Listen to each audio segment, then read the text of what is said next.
Before I even had a Super Nintendo, Mortal Kombat 2 was already etched into my childhood. We didn't just play it, we lived it. I saw the game for the first time at my friend's house on his SNES, and despite I was not a fan of fighting games, and I am still not, Mortal Kombat 2 was immediately hooked me. Funny thing is that I cannot really say why. The cool characters, the special moves, the fatalities. I just loved it. I remember me and my sister would roleplay the characters in our room. My friends and I shared secret fatality moves scribbled on crumbled paper like it was forbidden knowledge. This isn't just going to be a game review. It's a journey back to being 12 years old and completely obsessed with Mortal Kombat 2. And now, let me select the character which I'm going to use. Can you guess who is my favorite character? Maybe Sub-Zero? Yes, he is one of my favorites, but no, this time I'm going to go with Raiden. I know that there are many fighting games out there, and many good ones, but despite I love gaming, I'm not playing fighting games as I'm not really enjoy them. There is however an exception, which is Mortal Kombat 2. Back when I was 12 years old in the early 90s, there was no internet, no YouTube, nothing. We had only video game magazines, where we could read about the game, find cheat codes and secret moves. This is what my friends at school did.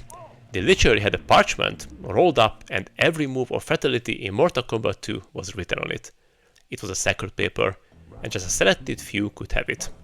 My friends had endless Mortal Kombat 2 matches with that paper next to them, and they memorized the different moves and fatalities. At that time, I was only watching his whole ritual from the distance, but one day, my childhood friend Greg showed Mortal Kombat 2 on his SNES, and that was the moment when I was hooked. I remember playing the game in his small cozy room, which was covered with video game posters and an old small CRT TV displaying all the gore and brutality from the SNES cartridge. When I went home, I told everything to my younger sister, and somehow she was excited too, probably because she saw how excited his brother was about this game, which she not even seen yet. And to be honest, a fighting game for a little girl is probably not too exciting. But I told her about the freezing projectiles of Sub-Zero, the come here move of Scorpion, the high voltage fatality of Raiden, and of course about the ladies, Milena and Kitana. I also remember that I went to an arcade with my dad, and there was an MKII machine, and I was so excited to show him all the characters. We threw a coin into the arcade, and the character selection screen came up. I remember I was pointing the character to my dad saying, "Look, he's Liu Kang, he can do a bicycle kick. And here is Kung Lao, he can throw his hat. This is Johnny Cage." I thought I have unlimited time to talk about all the characters, but by the time I was at Johnny Cage, I spent too much time talking, and I had to play with Johnny Cage at Khan's Arena. The problem was that I did not know any moves with Johnny, I never chose him, so I was beaten fast, and that was it.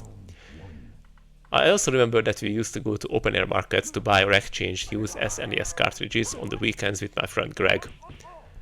I remember when we approached one of the tables, and he was very excited when he saw that there was an MK2 SNES cartridge for sale. "Come on, there's an unboxed MK2, ask how much is it?" Those cartridges which came without a box or a manual were always cheaper, but it was a win-win situation for us as we needed the game, not the cardboard. And that was when the obsession really started for me and my sister.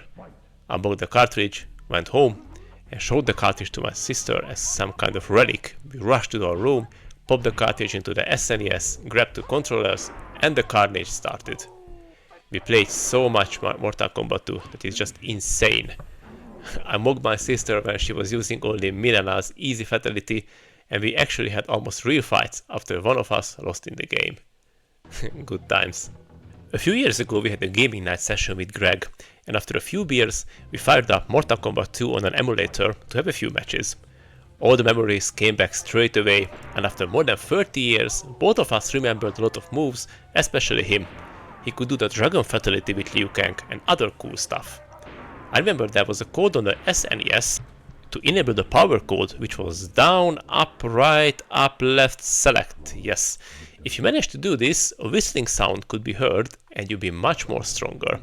It is cheating of course, but we not used against each other.